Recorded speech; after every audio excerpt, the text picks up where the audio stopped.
भिलवाड़ा रामधाम रामायण मंडल trust द्वारा श्री गीता जयंती महोत्सव का 23 नवंबर से 1 दिसंबर तक आयोजन किया जा रहा है, जिसमें जिसमें प्रतिदिन श्रीमद् गीता का पाठ और गीता पर प्रवचन के साथ ही कई कार्यक्रम आयोजित किए जा रहे हैं। श्रीमद् गीता का पाठ महामंडलेश्वर स्वामी श्री अनंत देव गिरी जी महाराज के द्वारा किया जा रहा है। आइए देखते हैं श्री महामंडलेश्वर स्वामी जी श्री अनंत देव गिरी जी महाराज के मुखारबिंद से श्रीमद् गीता पाठ और प्रवचन। अगहन मार्गशीर्ष शुक्ल पक्ष एकादशी को भगवान ने उपदेश किया था इस भगवद गीता का, और एकादशी से युद्ध भी प्रारंभ हुआ। ये जो कल की एकादशी है ना, ये बहुत भयंकर है। महाभारत जैसा युद्ध भी कल प्रारंभ हुआ। जो कल की तिथि है मार्गशीर्ष शुक्ल पक्ष एकादशी, और इसको भगवान ने चुना था कि इस दिन से युद्ध प्रारंभ होगा, और उसी दिन भगवान ने अर्जुन को उपदेश भी किया। दोनों का जीवन में दर्शन होता हुआ दिखाई देता है। एकादशी भी होती है और संघर्ष भी होता है। भगवान की वाणी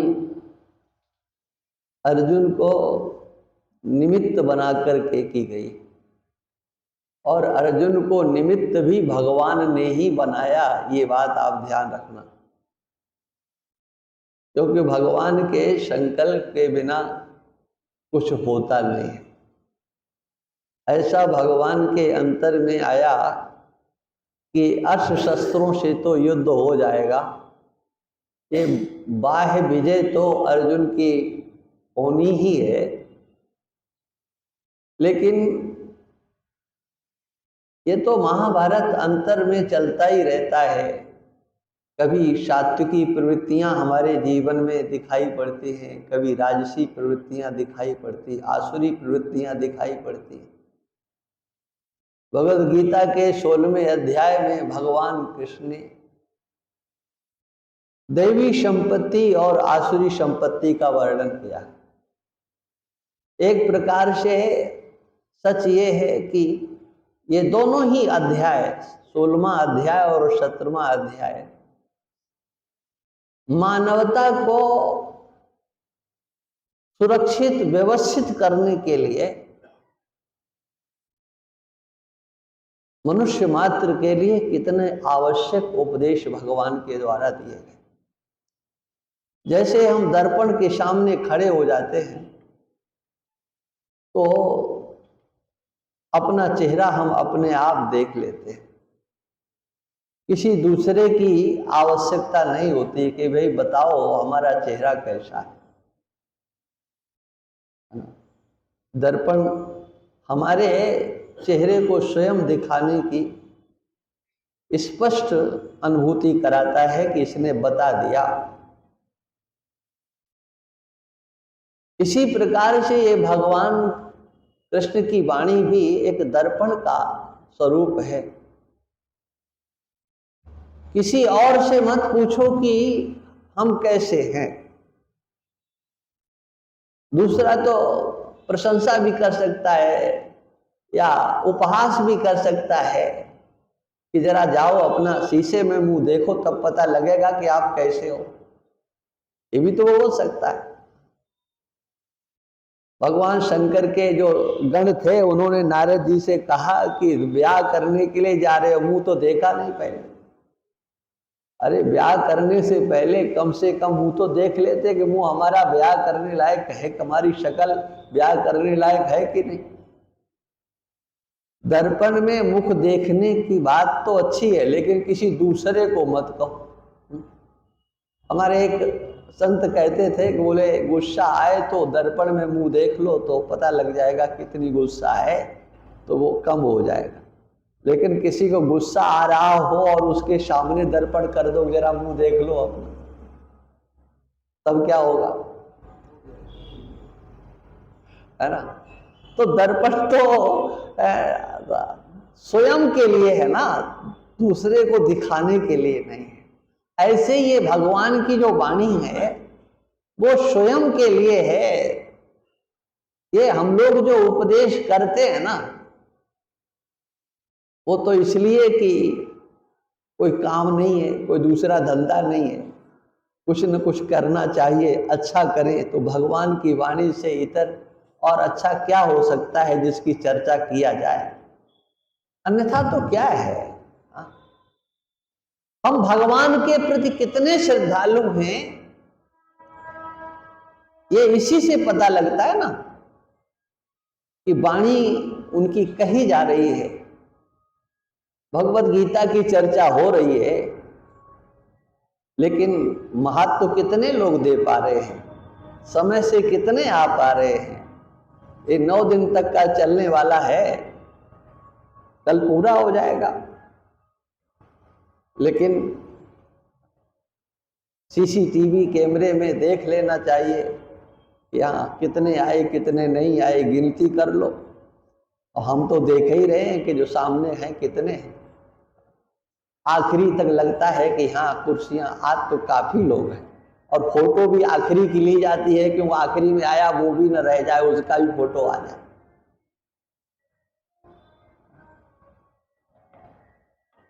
ये भगवत गीता हमारे आपके सब के लिए है।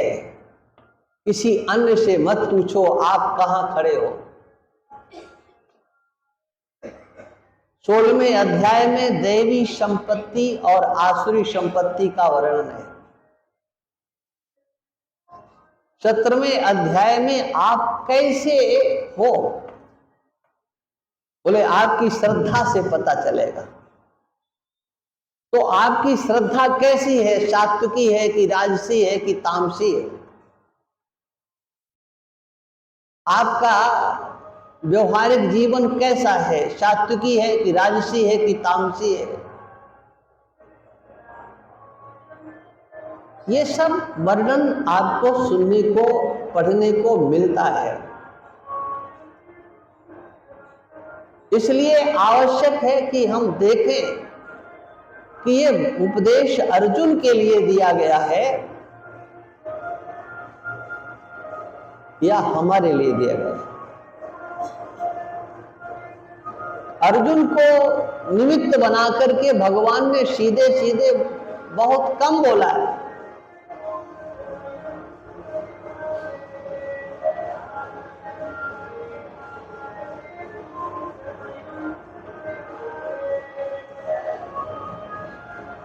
निकल जाए।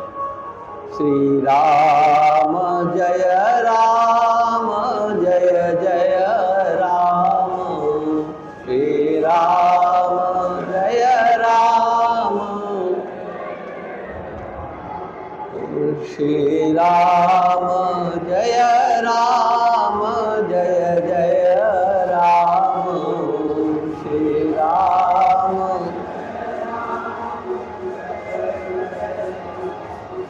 श्री राम। जो शास्त्री नगर में माहेश्वरी भवन है उसमें कथा थी, और वहीं पास में ही एक भवन था जिसके घर में विवाह था। लेकिन वो परिवार कौन था हम नहीं जानते, कितनी उनके अंदर सज्जनता थी। उस दिन कृष्ण जन्मोत्सव था, चौथा दिन था।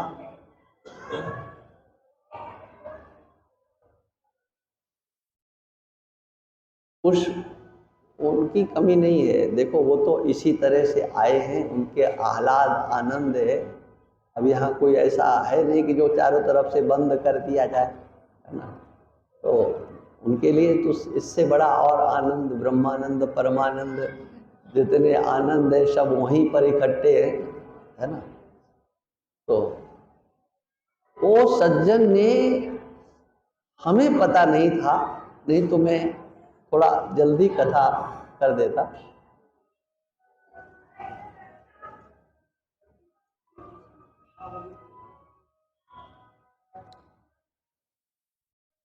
उन्होंने अपने घर में कोई वाद्य नहीं बजने दिया। बहुत बड़ा बैंड वगैरह था, लेकिन जब आरती हो गई तब उन्होंने कहा कि अब करो, भगवान की कथा में बाधा पड़ेगी। वो मुझको दृश्य भूलता ही नहीं है कि ऐसे भी सज्जन महानुभाव होते हैं जिसे पता है कि हाँ किस चीज का कितना महत्व है, सबका महत्व है। लेकिन हमारी दृष्टि में किसका महत्व है? अब हमारी दृष्टि में तो इसका महत्व है, लेकिन उनकी दृष्टि में उसका महत्व है। और ठीक भी है कि ये तो हम चर्चा रोज रोज कर लेंगे, वो तो एक बार होना है ना। ये तो हमारे घर की चर्चा है। मान लीजिए अभी हम बंद कर दें,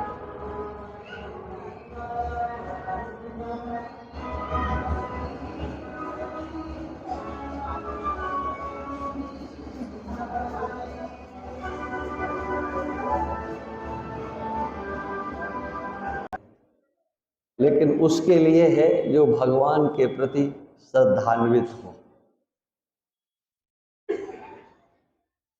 ऐसी श्रद्धा कि हमारे सामने जो ग्रंथ है या हमारे हाथ में जो ग्रंथ है ये कोई सामान्य नहीं है, ये तो भगवान की वाणी है। और वाणी भी कैसी है? व्यास भगवान लिखते हैं, सर्वोपनिषदो गावो दोग्धा गोपाल नंदना। ऐसा लगता है कि भगवान ने समग्र वेदों का जो सार है, उपनिषद जिसको कि वेदांत भी कहा जाता है। वेदांत किसको कहा जाता है? बोले जिसमें उपनिषद प्रमाण होता है। वेद का एक शिरोभाग है, अंतिम भाग है, जिसे उपनिषद कहा जाता है,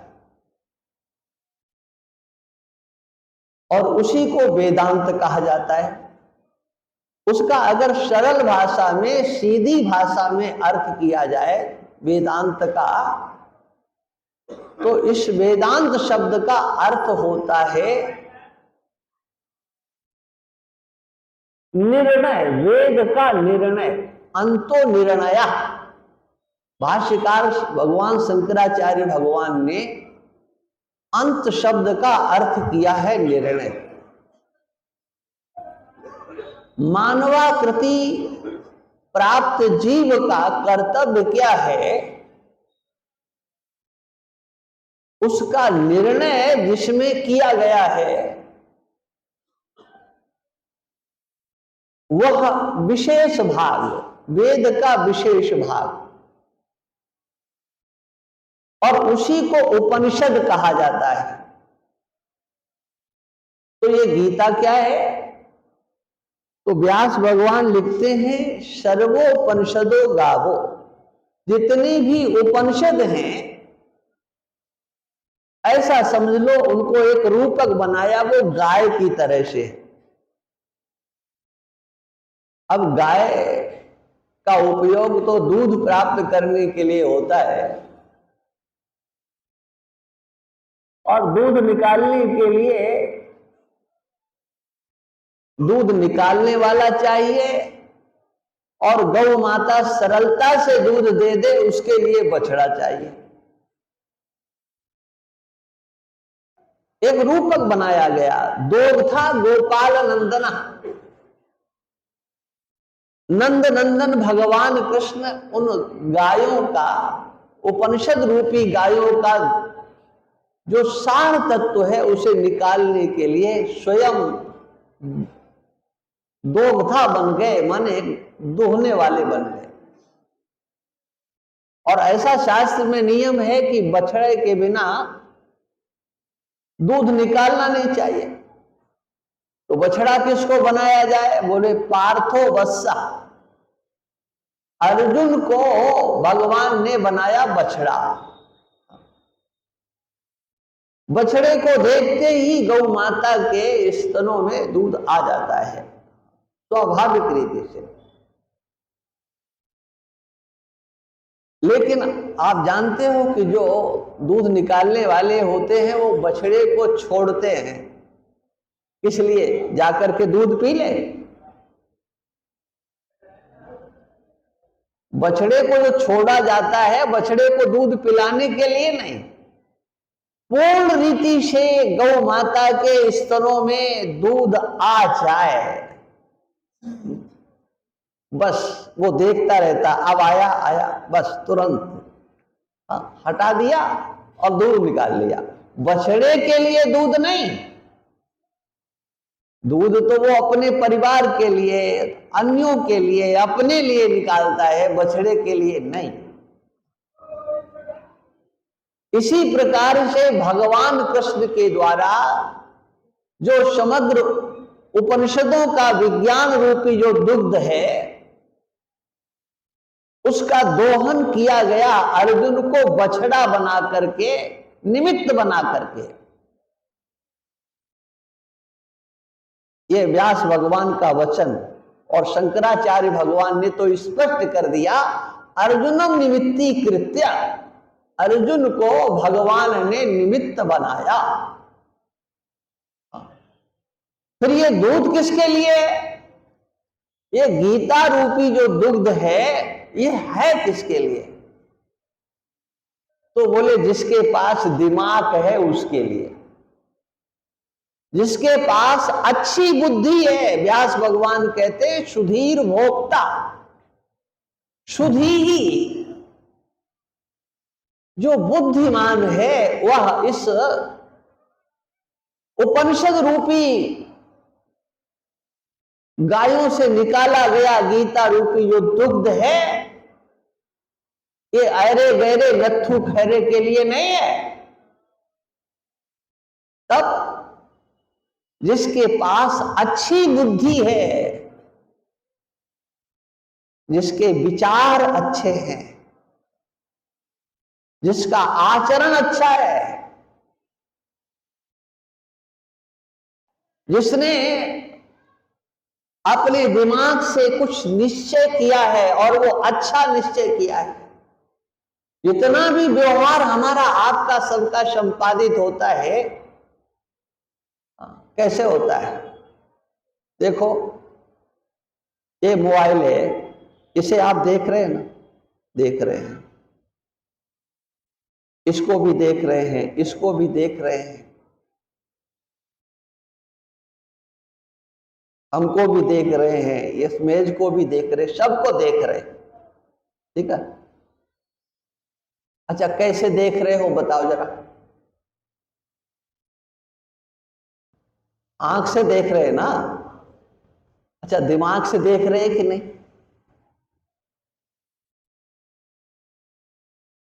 आप अपनी बुद्धि से ही देख रहे हो। लगता तो ऐसा है कि हम आंख से देख रहे हैं, ये पुस्तक, ये भगवत गीता है, ये आंख से दिखती है या बुद्धि से दिखती है? ये मोबाइल आंख से दिखता है कि बुद्धि से? आंख तो है लेकिन इसका ज्ञान नहीं है तो क्या देखोगे बताओ? क्या देख रहे हो? अरे ये आकृति सामने बैठी है ना, ये आपके सामने ये आकृति है, तो क्या देख रहे हैं आप? क्या संज्ञा आपने दी है? अरे कुछ तो कहा होगा, नाम से देख रहे होगे, या कहोगे हाँ कोई महात्मा है, कोई सन्यासी है। तो बताओ महात्मा और सन्यासी ये किससे दिखता है? आंख से दिखता है? आंख से नहीं दिखता है जी। आंख तो वही होती है, ये दिमाग से दिखता है, आपकी बुद्धि से दिखता है। जितना भी व्यवहार है वो सब बुद्धि से है। ये हाथ है, हाथ, इसमें ये अंगुष्ठ है और उसके बाद ये 4 उंगलियां हैं। इनके नाम अलग अलग कर दिए हैं। ये आंख ने किए हैं कि दिमाग ने? ये दायां है, ये बायां है, ये आंख ने किया या दिमाग ने? समग्र व्यवहार आपका संपादित होता है। आपका, हमारा सबका जीवन ज्ञानेंद्रिय कर्मेंद्रियों से नहीं, उसके साथ में हमारा दिमाग है, बुद्धि है।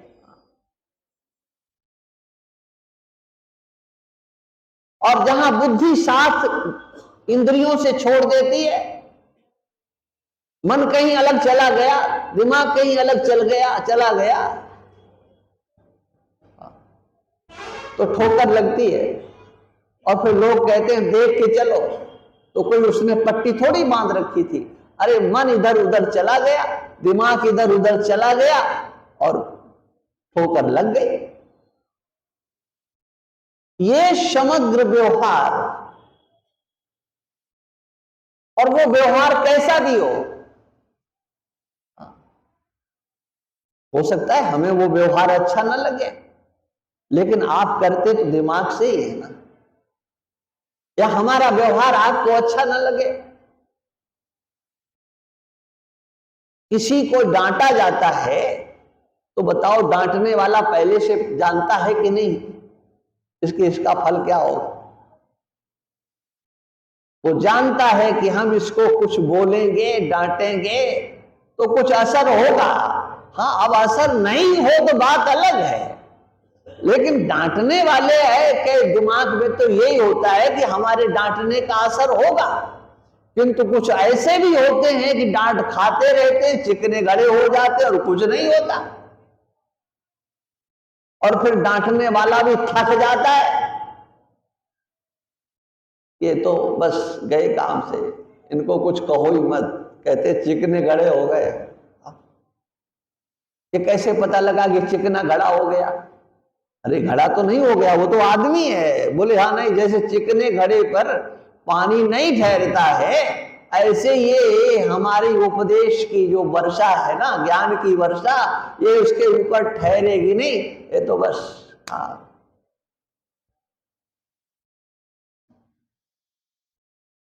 आपके पास बुद्धि है, लेकिन उस बुद्धि से आप करते क्या हो बस, और उससे जो व्यवहार करते हो उसी के आधार पर अनेक संज्ञाएं बन जाती हैं। आपकी बुद्धि आपके व्यवहार से अनेक प्रकार की संज्ञाएं बना देती है। पुरुष एक ही होता है, लेकिन उस एक ही पुरुष में अनेकत्व दिखाई पड़ता है। एक ही देवी है, स्त्री का शरीर एक है, लेकिन उसमें भेद दिखाई पड़ता है, और वो भेद कोई लाठी लेकर के किया जाता है। एक देवी बहन भी है, बेटी भी है, मां भी है, पत्नी भी है, बुआ भी है, चाची भी है, ताई भी है। अरे कितने हैं? अब सोचो किस आंख से दिखता है, कौन सी ऐसी आंख है? कुछ आंख से दिखता नहीं है, लेकिन होता है, आपके अंदर होता है। संबंधों का दर्शन आपकी मान्यता से, बुद्धि से होता है कि हमने बहन कहा है तो बहन शब्द का अर्थ क्या है, तदनुसार व्यवहार, तदनुसार क्रिया। बेटी शब्द का उच्चारण किया, तदनुसार व्यवहार, व्यवहार करने के लिए तदनुसार क्रिया, और वो सब कुछ हमारी बुद्धि से होता है ना? सब कुछ बुद्धि से। लेकिन उसी बुद्धि का जब अनादर कर दिया जाता है, जैसा व्यवहार करना चाहिए वैसा नहीं करता है, तो उसी का नाम पापाचार हो जाता है, दुराचार हो जाता है, अधर्म हो जाता है। क्योंकि आपके पास ज्ञान कुछ है और व्यवहार कुछ है। इसलिए सब जगह कीमत है, ध्यान रखना किसकी? आपके दिमाग की। उस दिमाग से आप कुछ भी करो, लोक का कार्य करो या परलोक का कार्य करो। आप चाहे माता पिता को जल पिलाओ या भगवान शंकर पे आकर के एक लोटा जल चढ़ाओ, काम कौन कर रहा है? आपकी बुद्धि काम कर रही है। माता पिता की सेवा करना हमारा धर्म है। ये जिसकी बुद्धि में नहीं बैठा है,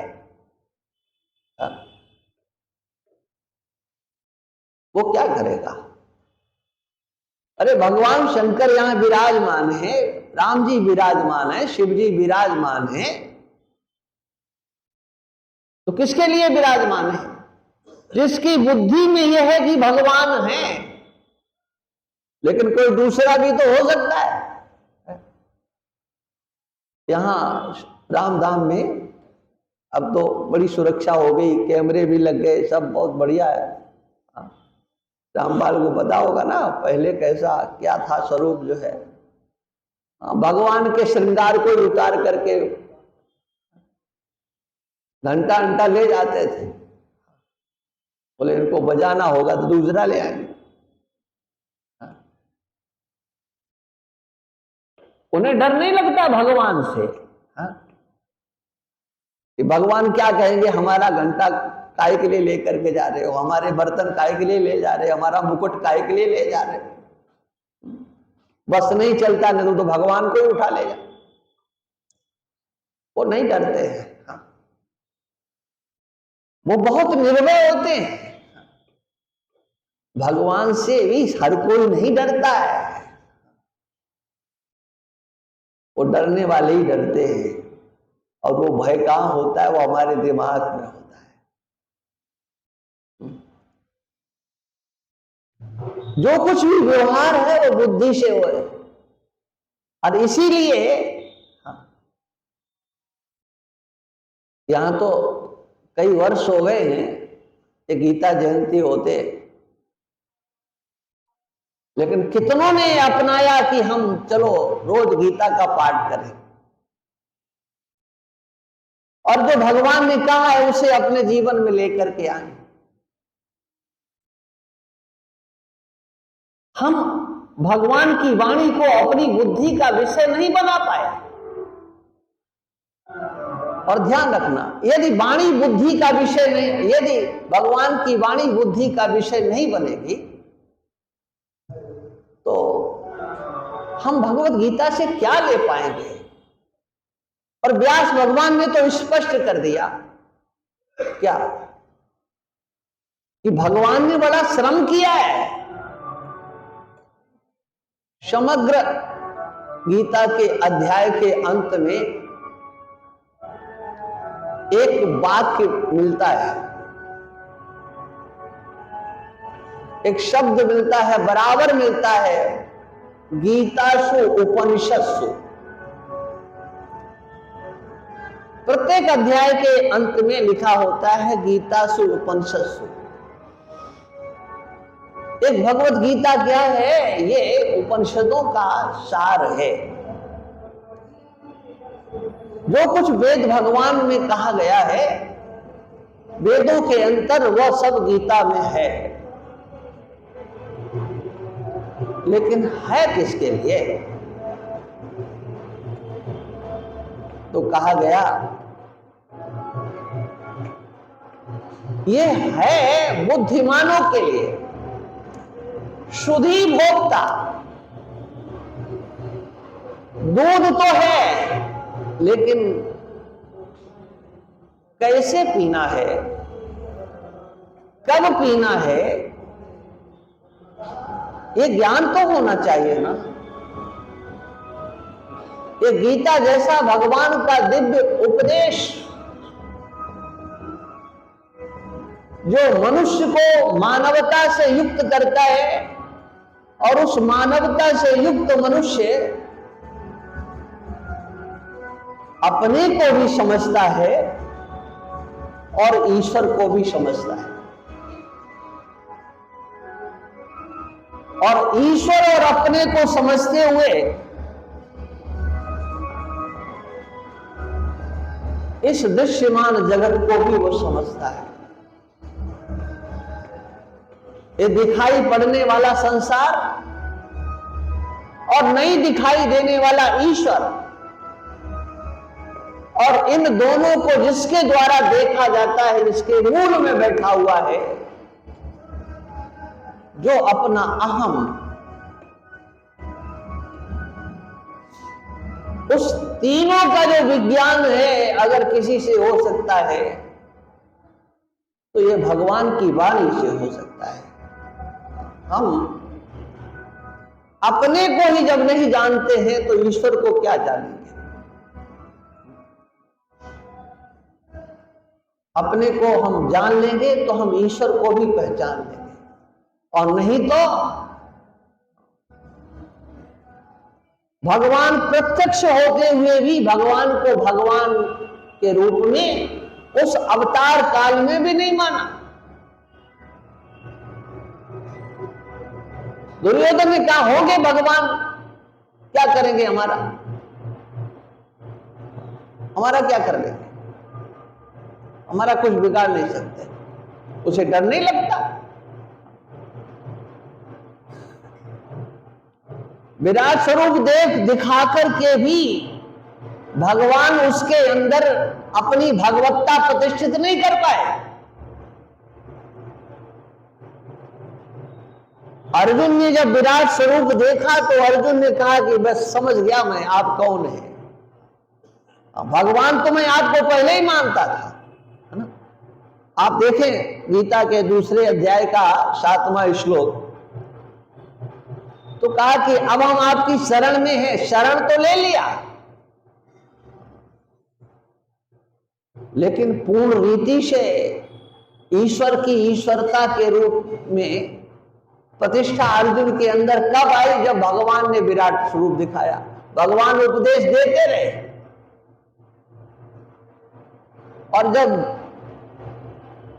10वें अध्याय में अपनी विभूतियों का दर्शन वर्णन किया तो अर्जुन ने सोचा कि जब सब रूप में भगवान है तो कैसे लगते होंगे ये, जरा देखे तो सही। और भगवान से कहा कि मैं आपका विश्व रूप देखना चाहता हूं, जो आपने वर्णन किया है। तो भगवान ने कहा ले देख लो, और जब दिखाया तो कांपने लगा, बस ये तो अच्छा नहीं लग रहा। महाराज आप जैसे पहले थे वैसे ही हो जाओ। और जब भगवान पुनः चतुर्भुज स्वरूप से बोले हाँ अब आप अच्छे लगते हो, दृष्टेदम मानुषम रूपम तब सौम्यम वेदान करना। अरे पहले वो विराट स्वरूप था, इतना भयंकर था कि देखा नहीं जा रहा था, लेकिन आज अब ऐसा लगता है कि आपके स्वरूप को देख करके प्रसन्नता हो रही है। मेरा चित्त तो पहले व्याकुल हो गया था। माने ईश्वर की ईश्वरता, ईश्वर कैसा है, यदि ईश्वर आपको दिखा दे कि मैं ऐसा हूं, या बता दे कि मैं ऐसा हूं, तो सोचो आपको कैसा लगेगा। भगवान ने कहा जो कुछ दिखाई दे रहा है वो सब मैं ही हूं। मंदिर में आप दर्शन कर लेते हो, जैसी आकृति है तदनुसार आप नीलांबुज श्यामल कर्पूर गौरम सब बोल दोगे आप। लेकिन जब भगवान ये कहे कि ये सारी सृष्टि मैं हूं, जो कुछ भी तुम्हें दिखाई देता है वो मैं ही हूं, मेरे सिवा और कोई है नहीं, मेरा ये विराट स्वरूप देखो, तो क्या आपकी बुद्धि देख पाएगी? सब कुछ भगवान है। अच्छा, गोस्वामी जी महाराज की पंक्ति तो आपको बहुत अच्छी तरह आती है, श्री राम में सब जग जाने। ये सीताराम का स्वरूप है। और वो कहते मैं जान करके ये बात कह रहा हूं, मान करके नहीं कह रहा हूं। जानी लिखा है ना, मानी तो नहीं लिखा है। ये सारा संसार सीताराम का स्वरूप है। लेकिन हमारे दिमाग में आया क्या? हमारे दिमाग में नहीं आया।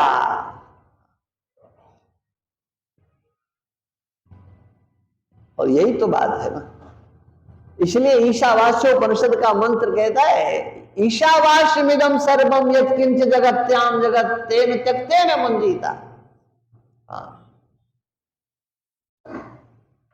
ईशावास्यम आच्छादनीयम, ईश्वर से इसे आच्छादित कर दो।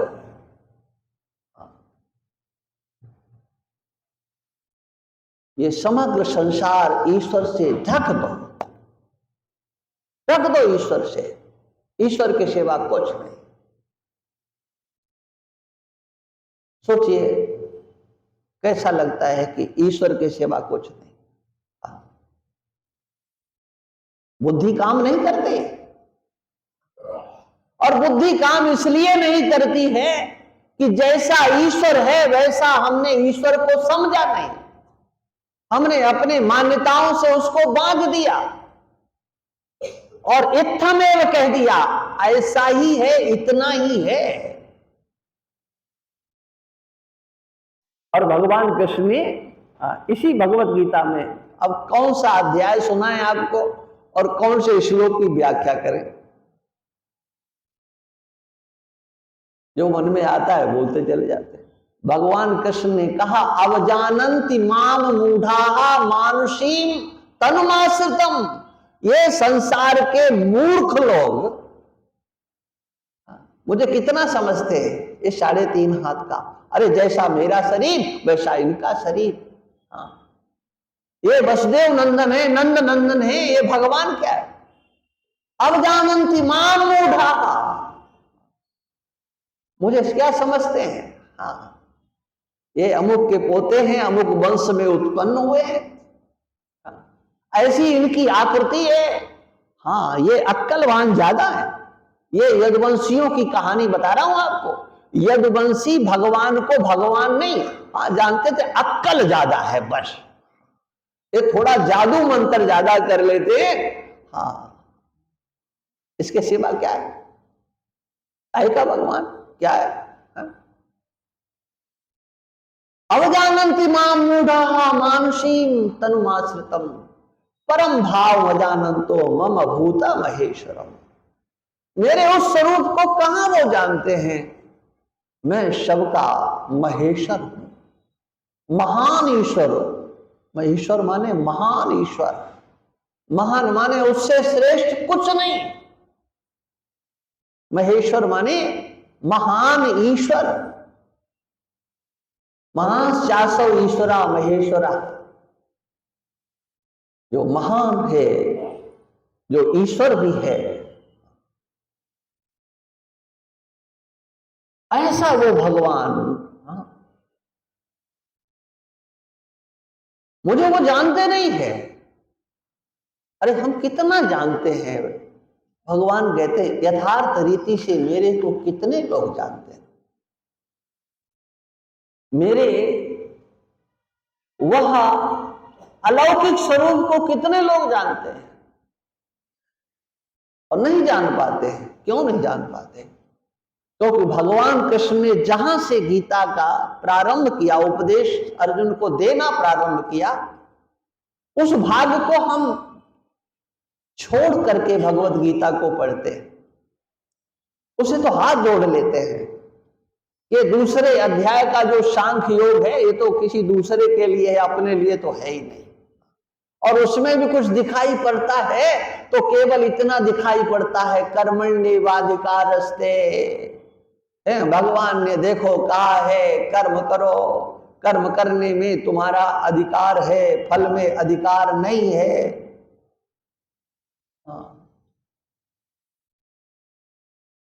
लेकिन भगवान ने सबसे पहले तो भगवत गीता में ये बताया कि आप शरीर नहीं हो। ये चर्चा मैं कर चुका हूं ना, आप शरीर नहीं हो। इस शरीर से अलग आपकी सत्ता है। जैसा शरीर है वैसे आप नहीं हो। शरीर का जन्म होता है, आपका जन्म नहीं होता। शरीर घटता बढ़ता है, आप घटते बढ़ते नहीं हो। शरीर परिच्छिन्न होता है। अरे ये अंगों का समूह शरीर है ना। कितने अंग हैं इस शरीर में, इस ढांचे में कितने अंग हैं? अरे जाने कितने अंग हैं जी। हाँ,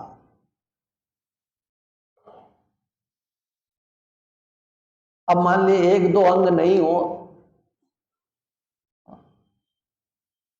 तो उसकी संज्ञा क्या होगी भाई, विचार करो।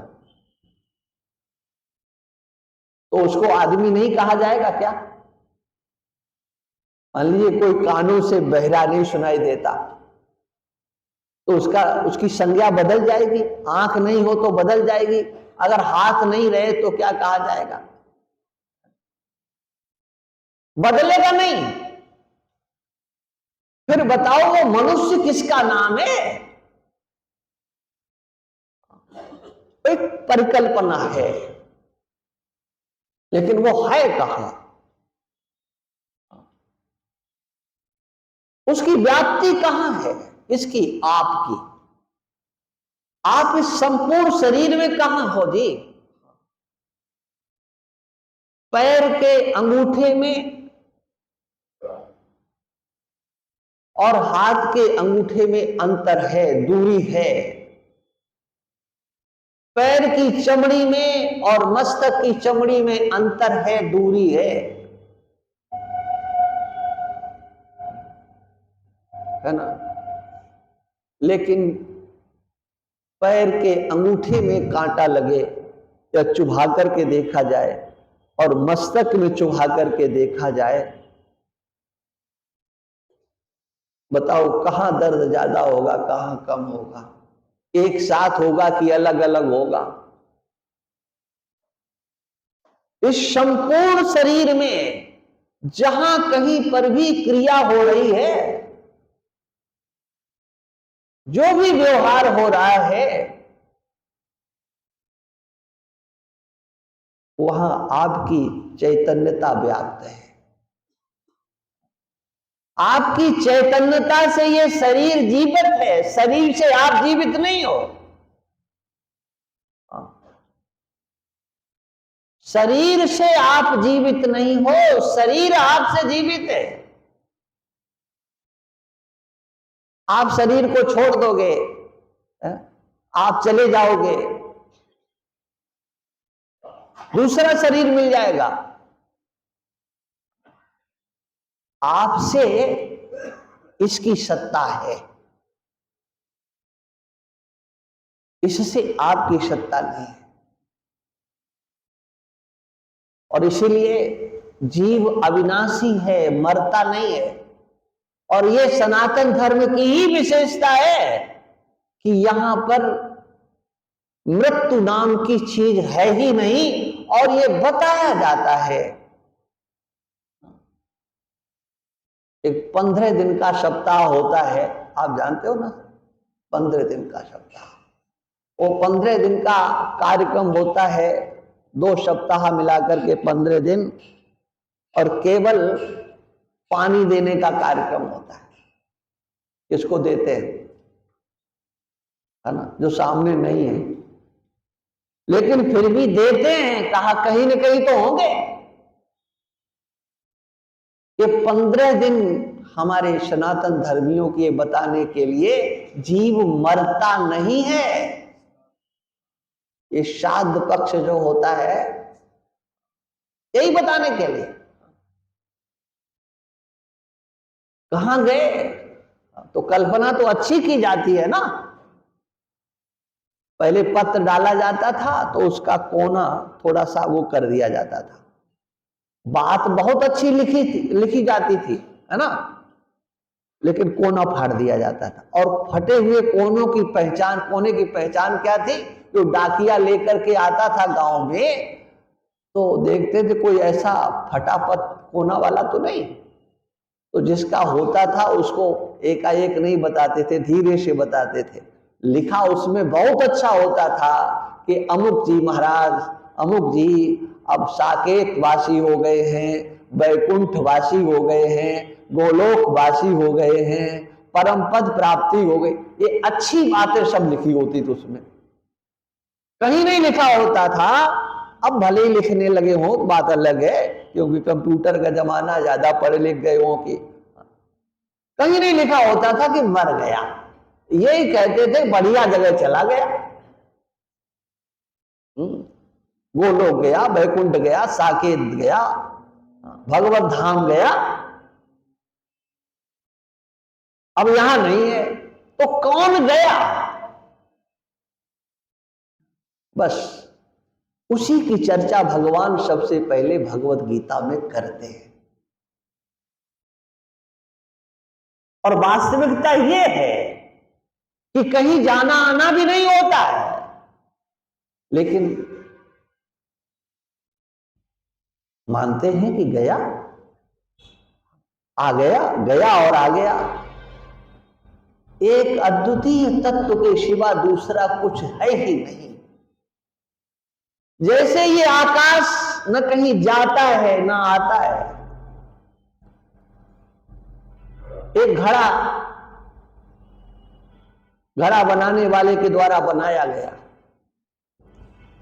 लेकिन बताओ उसके अंदर जो आकाश है, जिसको घटाकाश बोलते हैं, घड़ा तो उसने बनाया, किंतु आकाश को उसमें भर दिया क्या? ये समझ में नहीं आएगा, है ना? लेकिन अपने को तो कहना है, भले ही न समझो आप, अरे आज नहीं समझोगे तो कल समझोगे। यह है आत्मा का स्वरूप, यही है आपका स्वरूप। सर्वत्र हैं आप,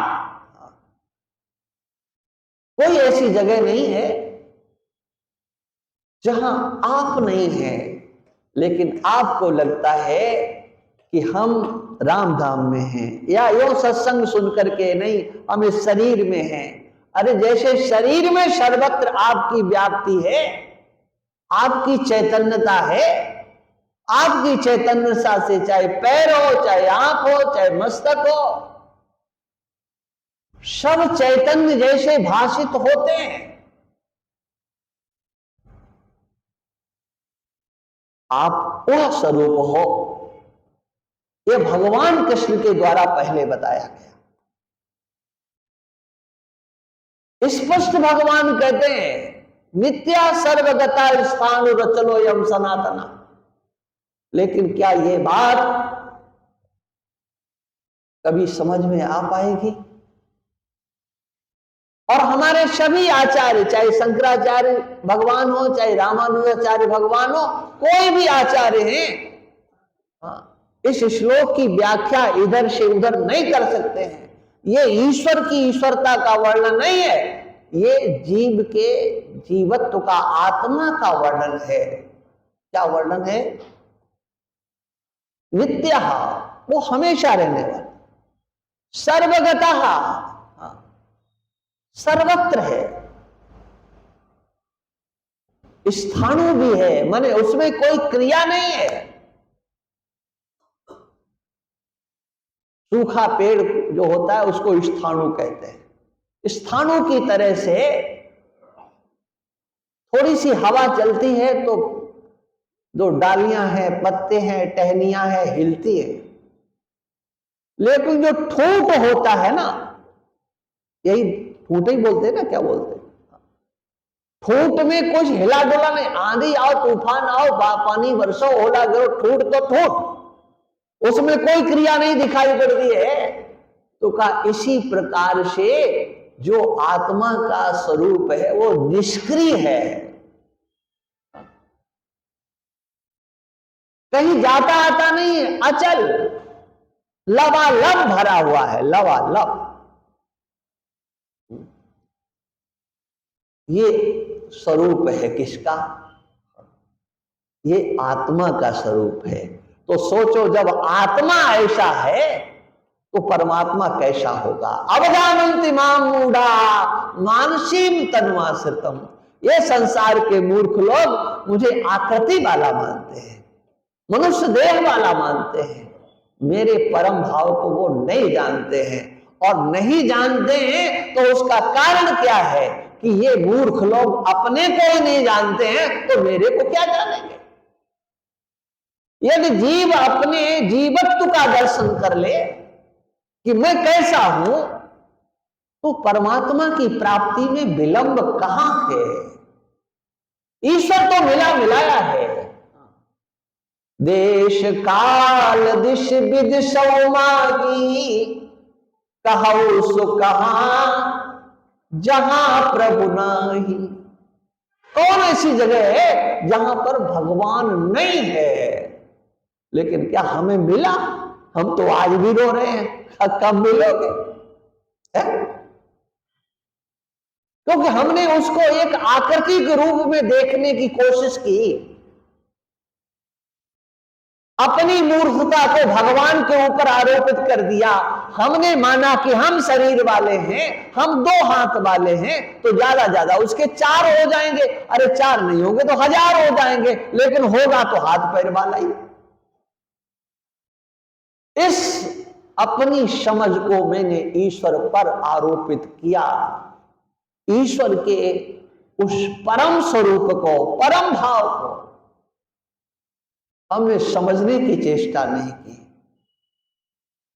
और समझने की चेष्टा इसलिए नहीं की कि हमने अपने को ही समझने की चेष्टा नहीं की।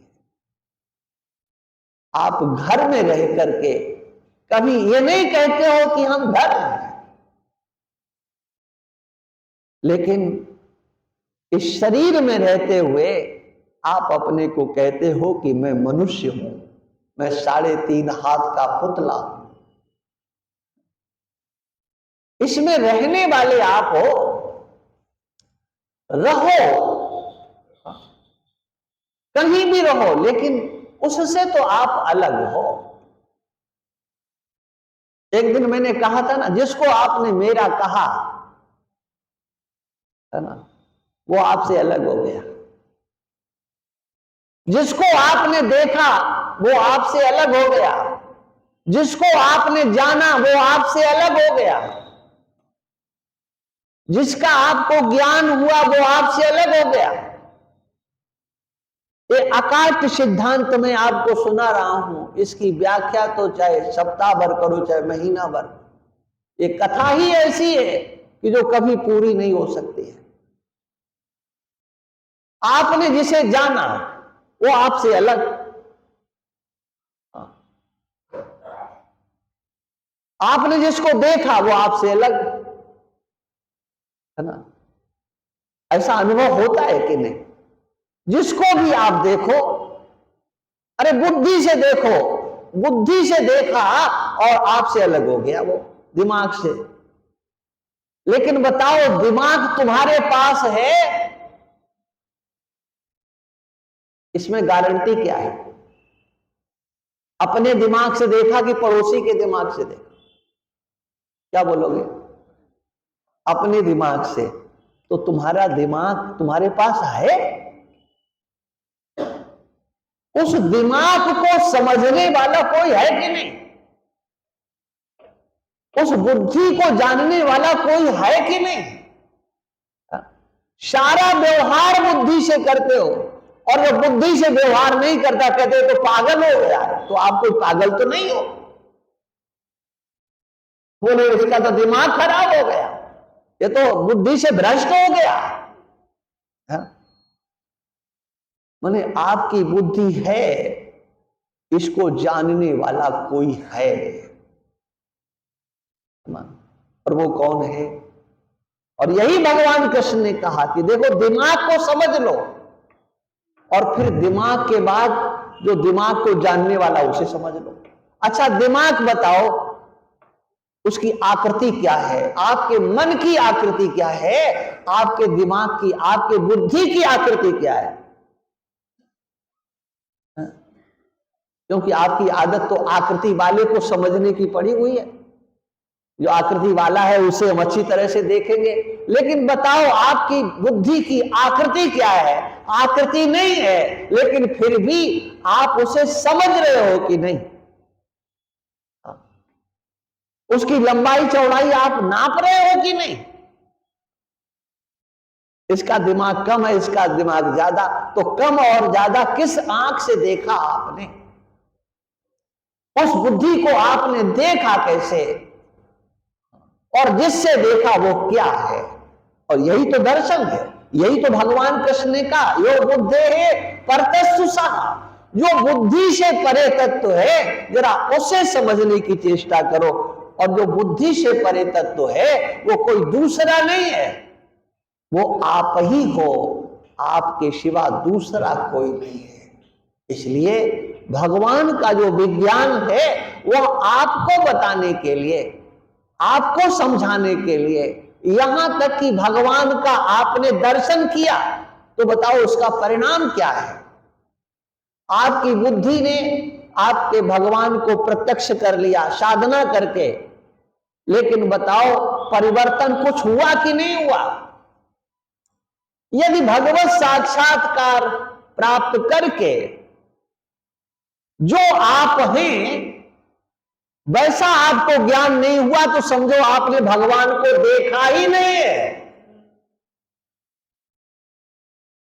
झूठ बोल रहे हैं आप दूसरों को धोखा दे रहे हैं। क्यों? मानसकार लिखते हैं भगवान श्री राम के शब्दों में, मेरे दर्शन का फल क्या? मम दर्शन फल परम अनुपा, जीव पाव निज सहज स्वरूपा। मेरे दर्शन का फल है जीव अपने सहज स्वरूप को प्राप्त कर जाए। और वो सहज स्वरूप कहां मिला? वो भगवत गीता में भगवान कहते हैं, नित्या सर्वगता स्थाणु रचलो यम सनातना न जायते म्रियते वा कदाचिन नायम भूत्वा भविता वा न भूया अदो नित्या शाश्वतो यम पुराणो न हन्यते हन्यमाने शरीरे। ये स्वरूप का दर्शन। आज तो थोड़ा गड़बड़ हो गया था ना बीच में, तो मैंने सोचा कि उसकी कटौती तो हम कर ही ले, तो इसलिए हमने जानबूझ करके थोड़ा समय ज़्यादा ले लिया। अब दूसरे जो बंधे हुए हो वो उनको तो परेशानी होती है कि कहा था कि 10:30 बजे तक चलेगा 15 मिनट, अब वो गया जो 15 मिनट उसको कौन देगा? तो हमें तो अपना 1 घंटा पूरा करना है, इसलिए ईमानदारी से वो कार्य हमने कर दिया है।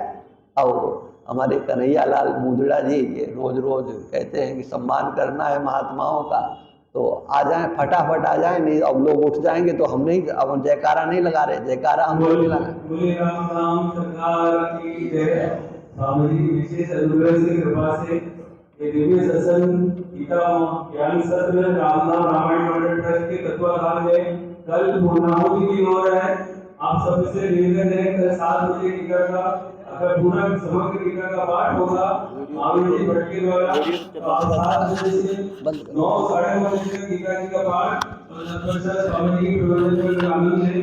कन्हैया लाल जी मुंदड़ा हमारे गीता पाठ के सक्रिय सहयोगी आधार स्तंभ, इनके स्वयं के द्वारा परिवार के द्वारा स्वामी जी का और संतों का सम्मान हो रहा है। तो आपको बहुत बहुत साधुवाद। आज रामधाम रामायण मंडल ट्रस्ट का पाठ है 2:30 बजे, तो आप सभी उसमें साझा आमंत्रित हैं। ये रामधाम में ही होगा, तो कृपा करके इस पाठ में पधारें।